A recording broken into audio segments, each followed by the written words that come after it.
ಯಾದಗಿರಿ ಜಿಲ್ಲೆ ಶಹಾಪುರ ತಾಲೂಕಿನ ಯೇಗೂರ ಗ್ರಾಮದ ಶರಣಪ್ಪ ಗುರ್ಲಿಂಗಪ್ಪ ಬಡಿಗೇರ್ ಖಾಲಿ ನಿವೇಶನ ಕುರಿತು ನ್ಯಾಯಾಲಯದಿಂದ ಶರಣಪ್ಪ ಪರವಾಗಿ ಆದೇಶವಾಗಿದ್ದು ಕಟ್ಟಡ ಕಟ್ಟಲು ರಕ್ಷಣೆ ಕೊಡುವಂತೆ ಕಕ್ಷಿದಾರರು ಅರ್ಜಿ ಸಲ್ಲಿಸಲು ಕೆಂಬಾವಿ ಠಾಣೆಗೆ ಹೋದಾಗ ಅರ್ಜಿ ತೆಗೆದುಕೊಳ್ಳದೆ ಅರ್ಜಿದಾರನಿಗೆ ಧಮಕಿ ಹಾಕಿ ಏಕವಚನದಲ್ಲಿ ನಿಂದಿಸಿ ಅವಮಾನಿಸಿದ್ದಾರೆ ಅಂತ ಶರಣಪ್ಪ ಕೆಂಬಾವಿ ಪೊಲೀಸ್ ಠಾಣೆಯ ಪಿಎಸ್ಐ ಮೇಲೆ ಆರೋಪಿಸಿ ಪ್ರತಿಭಟನೆ ನಡೆಸಿದರು. ತಾಲೂಕಿನ ಕೆಂಬಾವಿ ಪಟ್ಟಣದ ಪಿಎಸ್ಐ ಅವರನ್ನು ಕೂಡಲೇ ಅಮಾನತು ಮಾಡಬೇಕು, ಇಲ್ಲದಿದ್ದರೆ ಉಗ್ರವಾದ ಹೋರಾಟ ಮಾಡುವುದಾಗಿ ಶಿವಪುತ್ರ ಜವಳಿ ಆಗ್ರಹಿಸಿದ್ದಾರೆ. ತಾವೊಬ್ಬ ಸಾರ್ವಜನಿಕ ದಕ್ಷ ಹಾಗೂ ಪ್ರಾಮಾಣಿಕತೆ ಇರತಕ್ಕಂಥ ಅಧಿಕಾರಿಯಾಗಿ ಕಾರ್ಯನಿರ್ವಹಿಸಿದ್ಬಿಟ್ಟು ಸಂಘಟನೆ ಬಗ್ಗೆ ಹಗುರವಾಗಿ ಮಾತನಾಡಿದ ಸಾರ್ವಜನಿಕರಿಗೆ ಅನ್ಯಾಯವಾದಾಗ ಠಾಣೆಗೆ ಬಂದ್ರೆ ನ್ಯಾಯ ಒದಗಿಸಿಕೊಡುವ ಹಾಗೂ ನಮ್ಮನ್ನು ರಕ್ಷಣೆ ಮಾಡುವ ಅಧಿಕಾರಿಗಳು ಈ ರೀತಿ ದರ್ಪ ಮೆರೆದ್ರೆ ಸಾರ್ವಜನಿಕರ ಪರಿಸ್ಥಿತಿ ಹೇಗಾಗಬಾರದು ಅಂತ ದಲಿತ ಸಂಘಟನೆಯ ಪದಾಧಿಕಾರಿಗಳು ಆಕ್ರೋಶ ಹೊರಹಾಕಿದ್ರು. Mallikarjuna Malikeri, NKS TV 4, Yadagiri. ಈ ಒಂದು ಸಾಂಕೇತಿಕ ಪ್ರತಿಭಟನೆಯಲ್ಲಿ ಭಾಗವಹಿಸಿದಂಥ ನಮ್ಮ ಜಿಲ್ಲಾ ಸಂಘಟನಾ ಸಂಚಾಲಕರಾದಂಥ ಕೃಷ್ಣಪುರ ಅವರೇ, ಶರ್ಮ ಗೋರಹಳ್ಳಿ ಅವರೇ ಮತ್ತು ವಿದ್ಯಾರ್ಥಿ ಒಕ್ಕೂಟ ಜಿಲ್ಲಾ ಸಂಚಾಲಕರಾದಂಥ ಮಲ್ಲಿಕಾರ್ಜುನ ಉಟ್ಕೊಂಡಿಗೌರಿ, ಬಲ್ಬೇಮ್ ಅವರೇ ಮತ್ತು ತಾಲೂಕಾ ಸಂಚಾಲಕರಾದ ಮರ್ಯಪ್ಪ ಕ್ರಾಂತಿ ಅವರೇ, ತಿಪ್ಪಣ್ಣವರೇ, ಎಲ್ಲ ಸ್ನೇಹಿತರೆ, ಈ ಥರ ನಮ್ಮ ಶರಣವರು ಭಾಳ ತಮ್ಮ ಇಲಾಖೆ ಮುಂದೆ ನಿಂತು ಮತ್ತು CPS ಸಾಹೇಬರಿಗೆ ಮತ್ತು PSI ಸಾಹೇಬರಿಗೆ ಇದರ ಬಗ್ಗೆದಾಗ ವಿಸ್ತಾರವಾಗಿ ಮಾತಾಡಿದ್ದಾರೆ. ನಾವು ಸುಮಾರು ಒಂದು ವಾರ 12 ದಿವಸದ ಹಿಂದೆ ನಾವು SP ಮೇಡಮ್ ಅವರು ಭೇಟಿಯಾಗಿ ಮನವಿ ಸಲ್ಲಿಸ್ತೀವಿ. ಈ ಥರ ಇಲ್ಲಿ ಯೇಗೂರು ಗ್ರಾಮದಲ್ಲಿ ಶರಣಪ್ಪ ಅನ್ನೋರಿಗೆ ಈ ಜಾಗದಲ್ಲಿ ಒಂದು ಕನ್ಫ್ಲಿಕ್ಟ್ ಇರುತ್ತೆ ಮೇಡಮ್, ಈ ಥರ ಏನಾಗಿದೆ ಅಂತೇಳಿ ಒಂದು ಲೆಟರ್ ಕೊಟ್ಟಿದ್ದೀವಿ.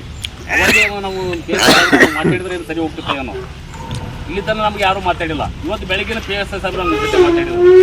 ಇಲ್ಲ, ನೀವು ಪ್ರತಿಭಟನೆ ಮಾಡ್ತಾಯಿದ್ದೀರಿ, ನಾವು ಪ್ರಾಬ್ಲಮ್ ಸಾಲ್ವ್ ಮಾಡಿದ್ವಿ, ಊರಿಗೆ ಹೋಗಿ ಪೈಪ್ ಕಿತ್ತಿದ್ದೀವಿ, ಆಮೇಲೆ ಏನದ ಅವ್ರ ಮೇಲೆ ಸಣ್ಣ ಕೇಸ್ ಮಾಡಿದ್ವಿ ಅಂತೇಳಿ. ಅದು ನಮ್ಮ ಗಮನಕ್ಕಿಲ್ಲ. ಪೈಪ್ ಕಿತ್ತಿದ್ದನ್ನು ಗಮನಕ್ಕಿಲ್ಲ ಮತ್ತು ಅವ್ರ ಮೇಲೆ ಕೇಸ್ ಮಾಡಿದ್ದನ್ನು ಗಮನಕ್ಕಿಲ್ಲ. ಪೈಪ್ ಕಿತ್ತಿದ್ದು ಮತ್ತು ಅವ್ರ ಮೇಲೆ ಕೇಸ್ ಮಾಡಿದಿತ್ತಪ್ಪ ಅಂದ್ರೆ ಮುಂಚಿತವಾಗಿ ನೀವು ನಮ್ಗೆ ಫೋನ್ ಮಾಡಿ ಹೇಳ್ಬೋದಾಗಿತ್ತಲ್ಲ. ಈ ಥರ ನೀವು ಕೊಟ್ಟಂತ ನಾವು ಇದಕ್ಕಿಂತ ಮುಂಚೆ 2-3 ತಿಂಗಳಿಂದ ನಾನು ನಮ್ಮ ಜಿಲ್ಲಾ ಸಂಘಟನಾ ಸಂಚಾಲಕ ಶಿವಲಿಂಗ ಅವರು ಇಲ್ಲಿ ಬಂದು ತಾವು ಜಿಮ್ನಲ್ಲಿ ಹೋಗ್ತಾಯಿದ್ರಿ, ತಮಗೆ ಫೋನ್ ಮಾಡಿ ನಿಂದಿರಿಸಿ ಮನೆಗೆ ಕೊಟ್ಟೋಗಿದ್ದೀವಿ. ಅದು 3-4 ತಿಂಗಳ ವಿಳಂಬ ಆಯ್ತದು. ಯಾಕೋಯ್ತೋ ಗೊತ್ತಿಲ್ಲ. ಮತ್ತು ನಿಮ್ಮ ಮುಂದೆ ಇಲ್ಲಿ ಸ್ಟೇಷನ್ ಮುಂದೆ ಯಾವುದೇ ಒಂದು ನಾಮಕ ವ್ಯವಸ್ಥೆ ಇಲ್ಲಿ ಲೋಕಲ್ ಆಗಿ ಜೈ ಹೊಡ್ತಕ್ಕಂಥ ಸಂಘಟನೆಯವರು ಬಂದು ಏನೋ ಔಡಸಡ ಮಾತಾಡಿ ಧಮಕಿ ಹಾಕಿದವರಿಗೆ ಸಪೋರ್ಟ್ ಮಾಡೋದನ್ನು ಸರಿಯಲ್ಲ. ಕರ್ನಾಟಕ ರಾಜ್ಯ ದಲಿತ ಸಂಘರ್ಷ ಸಮಿತಿ ಇತಿಹಾಸ ಇರ್ತಕ್ಕಂಥ ಸಂಘಟನೆ ಅದು. ಸುಮಾರು 72ರಲ್ಲಿ ಹುಟ್ಟುಕೊಂಡಂಥ ಇದು ನಮ್ಮ ಸಮಿತಿ, ಅದು ದಲಿತ ಸಂಘರ್ಷ ಸಮಿತಿ. ನಮ್ಮ ನಾಯಕರಾದ ಡಾಕ್ಟರ್ DG ಸಾಗರ್ ಹೆಸರು ಕೇಳಿದರೆ ಅದನ್ನ ಸರ್ಕಾರ ನೋಡೋಗೋ ಪರಿಸ್ಥಿತಿ ಇದೆ. ನಮಗೆಲ್ಲ ಹಿರಿಯರು ಗೊತ್ತಿರ್ಬೋದು, ಪೊಲೀಸರಿಗಂತೂ ಮನೆ ಗೊತ್ತಿರ್ಬೋದು DG ಸಾಗರ್ ಅಂದರೆ ಯಾರು ಅಂತೇಳಿ. ನಾವು ಈ ಬಗ್ಗೆ ಹೆಚ್ಚಿನ ಸಂಖ್ಯೆಯಲ್ಲಿ ಭಾಗವಹಿಸಿ ಮತ್ತು ತಮ್ಮ ಎದುರಿನಲ್ಲಿ ಪ್ರತಿಭಟನೆ ಹಮ್ಮಿಕೊಳ್ಳಬಹುದಾಗಿತ್ತು. ನಾವು ಫೋನ್ ಮಾಡಿ ಅರ್ಧ ಕೆಲಸ ಮಾಡಿ ಅನ್ನೋದಕ್ಕೆ ನಾವು ಪ್ರತಿಭಟನೆ ಮುಖಾಂತರ ಸಾಂಕೇತಿಕ ಮನವಿ ಸಲ್ಲಿಸ್ತಾ ಇದ್ದೀವಿ. ಇದು ಕೂಡಲೇ ತಾವು ಸ್ಥಳಕ್ಕೆ ಭೇಟಿ ಕೊಟ್ಟು ಅದು ಏನಾರ ಶರಣಪ್ಪವ್ರದ್ದು ಬಗೆಹರಿಸಲಿ ಅಂದ್ರೆ ನಾವು SP ಅವರ ಮುಂದೆ ನಾವು ಗೆರವಾಗಿ ಕುಂದ್ರೆ ಅವ್ರಿದ್ದೀವಿ ಒಂದು ವಾರದಲ್ಲಿ. ಅದೇನು ನಮಗೇನು ಹಿಂದಿಲ್ಲ ಮುಂದಿಲ್ಲ. ನಾವು SP ಅವ್ರಿಗೆ ಮಾತಾಡ್ತಾ ಇದ್ದೀವಿ. ಇನ್ನು ನಾಯಕರು ಹೇಳಿದ್ದಾರೆ ನಮ್ಗೆ ಏನು ಮಿಸ್ಟೇಕ್ ಆಗಿದೆ ಅಂದ್ರೆ ದಲಿತ ಸಂಘಟನೆಗಳಿಗೆ ಅವಶ್ಯಕತೆಯಿಂದ ನಿಂದನೆ ಮಾಡಿರೋ ಅನ್ನೋದು ಒಂದು ಕಡೆಯಿಂದ ನಾವು ಸ್ಟ್ರೈಕ್ ಮಾಡಾಕತ್ತೀವಿ. ದಲಿತ ಸಂಘಟನೆ ತಾವು ಒಬ್ಬ ದಲಿತ ಅಧಿಕಾರಿಗಳಾಗಿ ಇತಿಹಾಸ ಇರ್ತಕ್ಕಂಥ ದಲಿತ ಸಂಘರ್ಷ ಸಮಿತಿ ಕಾರ್ಯಕರ್ತರು ಮತ್ತು ಇವತ್ತು ತಾವೆಲ್ಲ ದಲಿತ ಅಧಿಕಾರಿಗಳ ಏನು ನೌಕರಿ ಮಾಡ್ತೀರಿ, ನೆಮ್ಮದಿ ನೌಕರಿ ಮಾಡ್ತೀರಿ ಅಂದ್ರೆ ಅದಕ್ಕೆ ಕಾರಣ ದಲಿತ ಸಂಘರ್ಷ ಸಮಿತಿ. ತಾವು ಅರ್ಥ ಮಾಡ್ಕೋಬೇಕು. ದಲಿತ ಸಂಘರ್ಷ ಸಮಿತಿ ಇರಲಿಲ್ಲ ಅಂತಂದ್ರೆ ಯಾವುದೋ ದಲಿತ ಅಧಿಕಾರಿಗಳು ಇವತ್ತು ನೆಮ್ಮದಿಯಾಗಿ ನೌಕರಿ ಮಾಡೋಕ್ಕೆ ತಯಾರಿದ್ದಿಲ್ಲ, ಮಾಡೋದನ್ನಿಲ್ಲ. ಯಾರು ಮಂತ್ರಿ ಆಗ್ತಿಲ್ಲ, ಯಾರೂ ಆಗ್ತಿದ್ದಿಲ್ಲ.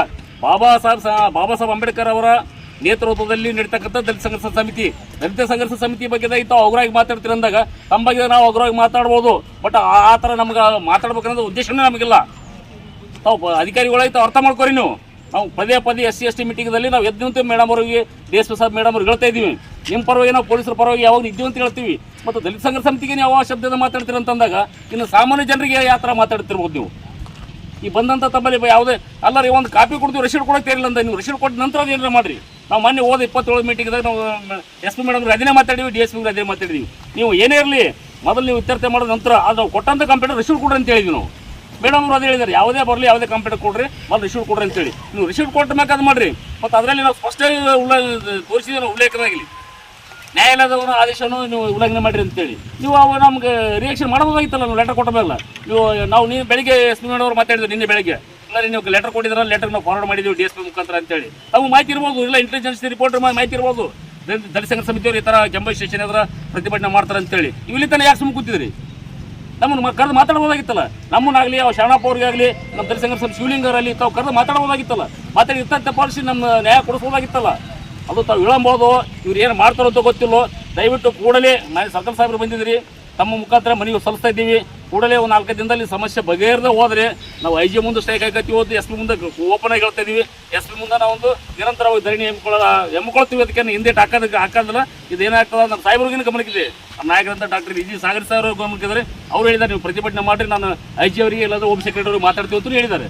ಮತ್ತು ಅವ್ರು ಮಾತಾಡಿದ್ರು ಅಂದ್ರೆ ನಿಮ್ಮ ಸಮಸ್ಯೆ ಹೆಚ್ಚಿಗೆ ಆಗ್ತದೆ ನಿಮ್ಮದೇ ಹೊರತಾಗಿ ನಾವು ಸಂಘಟನೆ ಮಾಡೋರು ನಾವು ಯಾರು ಎಣ್ಣೆ ಆಗ್ತಾ ಅವ್ರ ವಿರುದ್ಧ ನಾವು ಪ್ರತಿಭಟನೆ ಮಾಡ್ತಾ ಇರ್ತೀವಿ. ನೀವು ನ್ಯಾಯ ಕೊಡ್ತಕ್ಕಂಥ ಕೆಲಸ ಮಾಡಿ.